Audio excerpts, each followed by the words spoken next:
Welcome to the Marriage Day podcast. I'm Jimmy Evans. This is my wife, Karen. We're so glad that you've joined us. This podcast exists to help every couple thrive in marriage, and you can thrive. You just need the right information. Karen, thank you for joining me today. Thank you. It's great to be here. And we're talking about indestructible marriage, God's indestructible plan for marriage, that every couple can have a stable marriage where you can enjoy passion and intimacy for the rest of your lives. You really can. And I know for some people that might seem kind of like a lie, but it's really the truth. Yeah. And we almost divorced after several years of marriage, so we know what it's like to rebuild our relationship. But we want to talk today about indestructible communication. So how do you learn to communicate to one another in a manner that both of you can communicate and you can do it successfully? You can inform each other successfully. You can resolve conflicts successfully. You can work through issues successfully. How can you do that? So that's what this is about. Before we go to the teaching, we're going to answer some questions from you guys. Karen, you have a question, Yes. I think. How can I model a good Christian example for my children if my spouse has decided to walk away from the Lord, but is still okay with me teaching them the Bible and how to serve God? Well, Jesus said to him who overcomes, in the Revelation 2 and 3, when he's talking about the seven churches, he told to him who overcomes, makes these promises. To be an overcomer, you're teaching your children how to overcome this circumstance, staying together with your spouse, loving them, praying for them, meeting their needs, but at the same time, standing for your faith and not attacking your spouse, not rejecting your spouse, but loving them in spite of it. That's teaching your children to be Christ-like, but also standing for your faith and teaching your children that we don't abandon our faith because other people are. And, your husband or whatever, I'm assuming this is a wife, but maybe it isn't. But your husband or whatever, even though they have forsaken their faith, you can still stand for your faith and be a good example to your children. In fact, it's even more important for you to be a good example to your children because of the apostasy of your spouse at this point, and hopefully they'll come back. I would say also, love your spouse back to Jesus. Don't be the Holy Spirit to them. Don't try to nag them back. Don't try to guilt them back, but just love them back and be a good example to them. And that way the whole family's better off. Well, and I think that, there's scripture that says that, we can win our spouse over by our behavior. And so what you're saying is exactly right. And it's also, when I think about her kids are going to be okay, because if they're seeing a righteousness in the home of any kind, it's going to affect them, and the Lord blesses that. And so, keep her hope in God, and just trust God to change her husband or spouse, whatever. Yeah. This is one I have for you. This person says, I struggle with having a positive sounding tone toward my husband. This was the way my parents communicated, but now it is hurting my marriage. What is your advice to help me change my voice tone toward my husband? It's a good question. I think, we all, especially as women, go through mood changes, and if we're, don't be laughing at me. And so, if you're under stress, or like she's saying that something was modeled, I think the best way to find out is record yourself. And so I've said this to you before. I said, if you could just hear yourself. I know, we don't have to say it again. And so, but sometimes it might be a good thing, record yourself, let yourself hear. And then, because that's what helps me, is I think I'll hear myself say something or do something. I'm thinking, that didn't sound very good. And so, ask the Lord. The Lord can help our hearts to soften and not portray how our parents were. And, it's just a gentle answer always takes care of a lot of issues. Well, in this teaching that's coming up here in just a minute, I talk about tone. The number one issue of communication is tone. And you can say the same exact thing with the wrong tone or the right tone. And if you say it with the right tone, then your spouse can receive it. Right. If you say it with the wrong tone, they're going to feel rejected and frustrated, whatever. Tone is everything. Because tone communicates care, it communicates value, it communicates all those kinds of things. And so, there was a time in our marriage where I would communicate to you impatiently, frustratedly, and my tone was bad. Well, and I think it's not just your voice and your tone of your voice. I think it's your face too. Because I can remember, well, sorry. We're talking about tone here. Don't yeah, talk but about no. Because, it's hard when you're, I always, when I was growing up, I know I had a solid stoic face because I felt that way inside, so damaged. And I remember asking the Lord to help me have a nice face. And I think that, back on some of the fights we've had, and you get that stoic look, and I'm like, just, and it's like, and I so, think we need counseling. but you know what I mean. Okay, well, I think that the tone to a man or a woman, it doesn't matter. It's everything. And I'm going to talk about that a lot in this, but she talks here about her mother. This is the way her mother communicated with her father. That's called an iniquity. That's a bent toward a behavior. God says, I'll visit the iniquities of the fathers and mothers and fathers on the third and fourth generation. We have a natural tendency to do what our parents did. But the way to break that is to forgive your mom and to bring that area to Jesus and say, Lord, I want you to teach me. The Holy Spirit will lead you into all truth. Teach me how to speak to my husband. And stop doing what your mom did, because you said it's damaging your marriage. Of course it is, okay? But bring that area to Jesus and submit it to him, and that bent area will become straight. And you and I had to do that in dozens of areas of our lives, because of the wrong training of our past. Well, we're going to go to this teaching now on indestructible communication. I really want you to hear this, because this is something that dramatically changed our marriage. It'll help you too. God bless you. Indestructible communication, it is the most important feature in marriage because it transcends every area. We talk about money, we talk about kids, we talk about sex, we talk about church and God, we talk about many, many different things. 86% of people getting divorced say they had deficient communication in their marriage. It's one of the common threads of bad marriages or marriages that are failing. And so the point, though, being not just communication, true intimacy, the prize of marriage is intimacy, is being close. You just simply can't be intimate with your spouse unless you have the ability to communicate. So I want to talk about communication. I'm going to begin by talking about why we communicate. Communication in marriage is not just for a reason or two. There are 6 basic reasons why we communicate in marriage. The first is basic information. That this is just kind of ground level. Dinner's ready.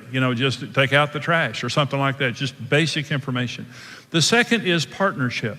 We share, as a married couple, we share our lives together, kids, family, all that, needs, responsibilities, children, finances. We're partnering together in our relationship. We need to talk about it. The third is conflict resolution. There's no such thing as a good marriage where there's no conflict. We need to talk things out. We need to find resolution about things that maybe we're not seeing eye to eye on. The fourth is connection. Verbal and nonverbal ways we communicate with each other to try to get validation, attention, affection, and emotional connection. Now, this is massive.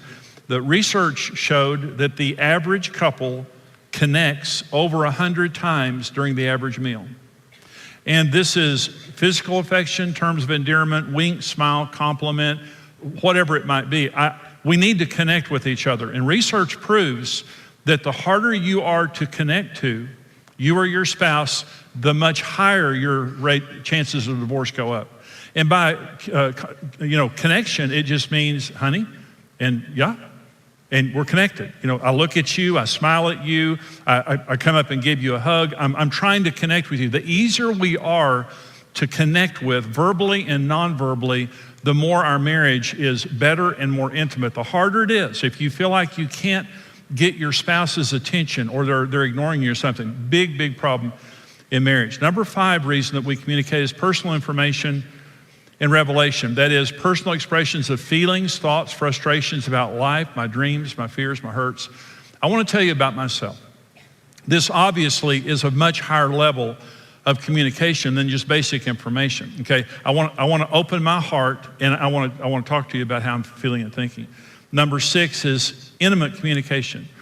Expressions of love, affection, affirmation, dreams, desires, all those types of things. And so that's the mountaintop, when we get to the place where we can open up and communicate on an intimate level. But what we have to realize is when communication fails on any level, it affects all levels. The example, if I'm sharing my needs with you and feel as though you don't validate them, but rather you rejected me, it will keep me from sharing personally and intimately with you, okay? If I'm trying to share my hurt or anger with you to try to resolve a conflict and you attack and accuse me and won't listen, it will also affect communication on every other level. If I'm trying to connect with you in verbal and nonverbal ways and feel as though you're ignoring me or you're too busy for me, it will cause problems on every level. There have been a lot of problem with phones and texts and phone calls and things like that. When Karen and I met in 1969, well, there weren't cell phones. So when you were alone, you were alone. It was possible once upon a time to actually be alone, okay? And you weren't alone. I mean, there was a phone in your house, but when you were out somewhere, people couldn't get, so it was really nice to be together over a meal or something. But today, unfortunately, everyone on earth is with us. And a lot of marriages have been seriously affected by the inability to disconnect with a phone or a text or something like that. And so very important that we feel as though that we can connect with our spouse. But when communication fails on any level, it affects all levels. So let me talk about the 5 elements of indestructible communication in marriage. This is what it takes if you're going to be able to talk. And we need to talk. It's what makes marriage great, is being able to connect and having somebody to share our lives with and our hearts with. But here are five elements of good communication. Number 1 is the right tone. This one is critical. The right tone. Okay, so everything that we say carries a tone with it, and that tone determines if it's going to be successful or not. So I'm going to say the same words 3 times, but I'm going to say something different every time. Okay, so I'm going to first of all say, okay, I understand, I'll do it. I'm going to say it again. Okay, I understand, I'll do it. Say it one more time. Okay, I understand, I'll do it. I said 3 different things. The first time I said it with the right tone. The second time I said it, I was frustrated. The third time I said it, I was angry. The only way that my spouse is going to be able to hear me if I say it the first way.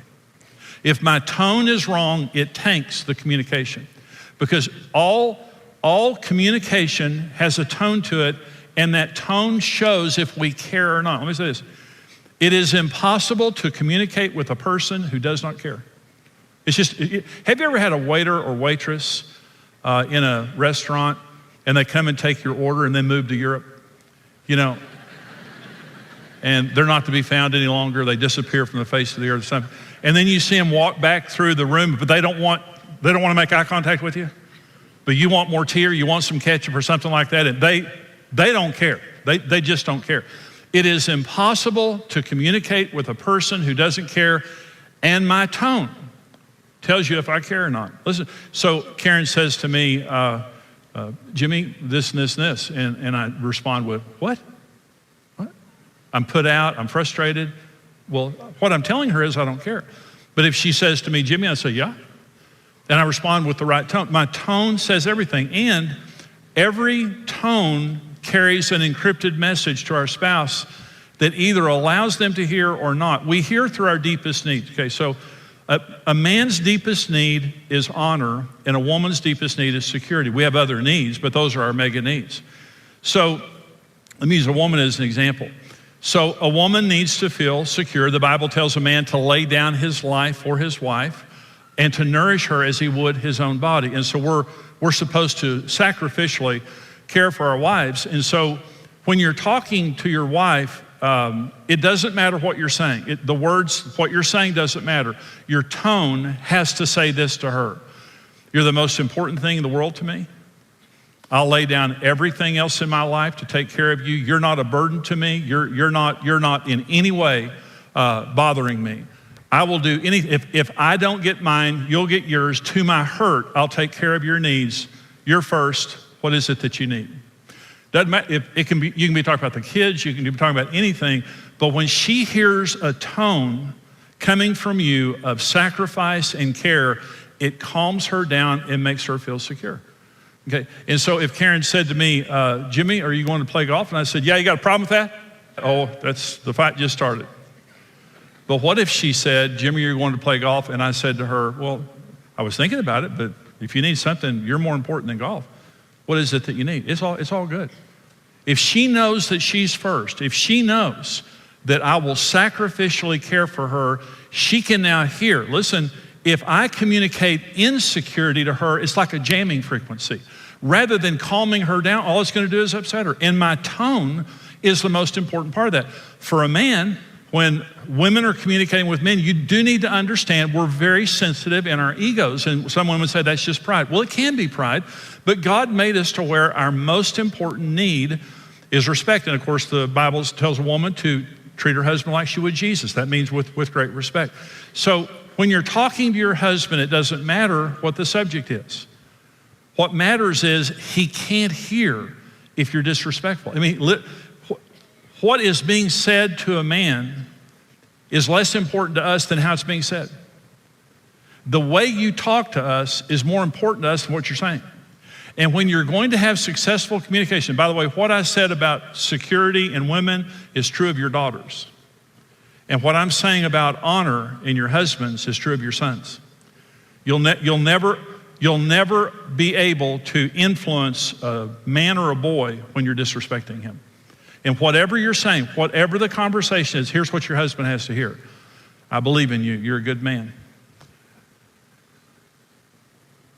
You're worth everything. I believe that you are really, really an integrous man, and I know everything's going to work out, and I believe that you're a hunk. And if you're lying about that, Jesus will forgive you. But honey, I need to talk to you about something. If you talk to your husband and he can, what do you have to say? What do you have to say? We open our hearts. See, women will open their hearts if they feel secure, and men will open their hearts if they feel honored. But you're not going to be able to communicate if you're not communicating on a heart level. You're talking to my head, but my heart's disconnected. So number one, most important issue in communication is tone. Number two is enough time. You have to have enough time to communicate. Well, let me talk about three different types of communication and how much time to allot to that type of communication. Let me first of all talk about proactive communication. And this is not reacting constantly to issues, but just sitting down for 3 to 5 days a year and having a vision retreat, maybe including in that a budget. Budgets are very important. Budgets cause you to make decisions in advance. And the most important issue in a budget is not the numbers on a page. It forces you to deal with your values. What do you value? And when you have to assign dollars to things, it makes you focus on your values. And if your values are not the same, you're going to fight all the time. You're constantly reacting to the kids. You're constantly reacting to busy schedules. You're constantly reacting to all these things. Stop reacting and be proactive. And many people who have bad marriages, they never sit down and talk. They never patiently, proactively talk. And I'm saying 3 to 5 days a year, if you will do this, if you'll make it happen on your calendar, save up for it, find a place for the kids, it will transform your relationship. The second type of communication is personal communication, and this takes 30 to 60 minutes a day. This is no distractions, no computers, no telephones, no television, and no kids. You have to train your children to respect your marriage. And you come home and you take care of the kids and give them the time they need, and then you say to your kids, this is mom and dad's time, and we don't want you interrupting. And we're going to put you to bed. You may die of thirst or get killed by a monster. That's okay. We're good with that. But don't interrupt us, okay? We gave you plenty to drink, and the exterminator came out. There are no monsters in the house. If you don't train your children to respect your marriage, you won't have a marriage. Number 3 feature of good communication is an atmosphere of trust. You can't communicate without opening your heart. Good communication happens on a heart level, not on a head level. And for us to be able to communicate that way, we have to be able to trust each other. And here's what builds trust. In our character, being faithful, servant-hearted, sacrificial, and humble. We have to have good character. The number one reason for dating is to find out the character of the person you're about to marry. And the number one thing that develops character is of course, Christ, but being humble and teachable. Number 2, in connection, empathy, caring, attentiveness, affirming. I care about you. I trust you because I feel like you care. You're empathetic. You put yourself in my shoes, and you're easy to talk to. You don't judge me while I'm talking or reject me. In conflict, you're approachable. You're responsible. You take responsibility for your issues and you don't blame me constantly. You're committed. You stay. You don't threaten to divorce or something like that. In confidentiality, you never share personal information outside the marriage. You never use sensitive information to retaliate, embarrass, intimidate, or punish. Listen, in marriage, we should be at each other's safe place. The safest place on earth for me to talk is with Karen Evans. And Karen Evans' safest place to talk. But if she tells me something personal and I share it with my friends or family members or something like that, it's going to devastate her. So we've got to be confidential. In crisis, we're loyal, faith-filled, and committed. And there's a difference between criticizing and complaining. This is a critical difference in marriage. Okay, we have to be able to complain in marriage. And in the best marriages, you give your spouse the right to complain without paying a price. They don't fear complaining. Now, criticizing and complaining are different. Criticism is about you. And I come to you and I say, you did this, and you did this, and you did this, and you did this, and this is what you meant by it, and all that stuff. And you're immediately defensive. That's being critical. But complaining is not about you. Complaining is about me. And complaining, what I'm saying is, honey, you said something to me this morning, and I don't know what you meant by it, but can I tell you how I feel?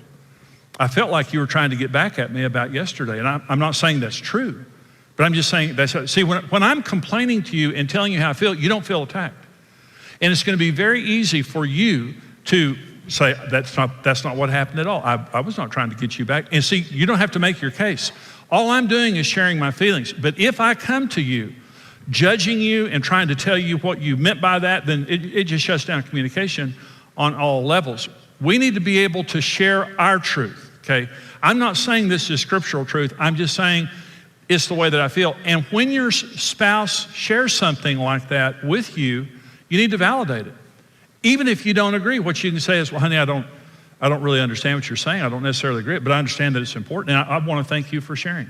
The worst marriages are where people pay a price for being truthful. They're the worst. And many times when people come to counseling, they'll say something to me, and I'll say, have you told your spouse that? And they'll say, no, they'd go ballistic. Okay, listen. I want to be the best husband that I can be for Karen Evans. And there's only one way I can do that, and that's information from Karen Evans. And if Karen came to me and complained and said, Jimmy, you're not meeting my needs, and I said to her, yes, I am. Yes, what do you mean? Yeah, what? And I push back at her, what's happening? She's going to shut down. And the only way you know you're a good husband is when your wife tells you are. The only way you know you're a good wife is when your husband tells you. And if you're threatened by their information, there's something wrong with you, not them. And we need to be careful in how we share. We need to complain and not criticize. We need to make it about our feelings and not about them. Here's another thing about truth. Grace must precede truth in order for it to be received. Again, according to research, conversations in marriage never rise above the level of the first 3 minutes. It's called harsh startup. If you begin by saying, I'll tell you what, right now, I'm on the computer in there and I'm on onehourdivorce.com. I've got the page up and I'm gonna go in there and push enter if you don't say what I want to hear. Well, it's gonna go bad, you know. When you come in with your guns blazing and threats and stuff like that, a conversation never rises above the level of the first 3 minutes. So let me tell you, and I used to do that when I was a young husband. Gary Chapman, the author of the 5 Love Languages, wrote a book called Now You're Speaking My Language. And according to his book, there are 4 unhealthy fouls, F-O-W-L-S, birds. 4 unhealthy fouls of communication in marriage. And I think most of us fit naturally within one of these. The first is a dove. I want peace at any price. In this pattern, one partner placates the other in order to avoid his or her wrath. Number 2 is a hawk. It's your fault. A hawk attacks. This was how I was. The hawk blames his spouse for everything. Hawks appear to be strong and belligerent, but in reality, they're weak emotionally. The third foul is an owl. Let's be reasonable. This person shows no feelings, says the right words, reveals no emotional reaction, and is more like a computer than a person. The fourth foul is an ostrich. Ignore it and it will go away. This pattern basically ignores the other person's actions and comments. This person simply doesn't respond. And he's saying all of those aren't honest. All of those violate the honesty of marriage. If you're going to have a good marriage, it means you're going to have to be able to be honest, and to share your feelings. Let me say one other thing before I go to my last point here. You're married to someone very different. If you're married, I hope you're not shocked by that comment. You thought you were marrying someone exactly like you. You got online and you matched in all 3,000 categories. And they're a Cowboy fan. You thought you were marrying Mr. Right, Miss Right. My friend says that he knew he was marrying Miss Right, but he didn't know her first name was Always. You need to be able to communicate in marriage. Let me go back through these. Tone, time, trust, truth, team. 5 foundations. And you're probably not doing all this stuff right now, but just make a note of some things that you can begin to change. Talk about these things on your date night or something like that. Talk about these things, but commit that you're going to work on the communication in your marriage for the rest of your marriage, because this is a big deal.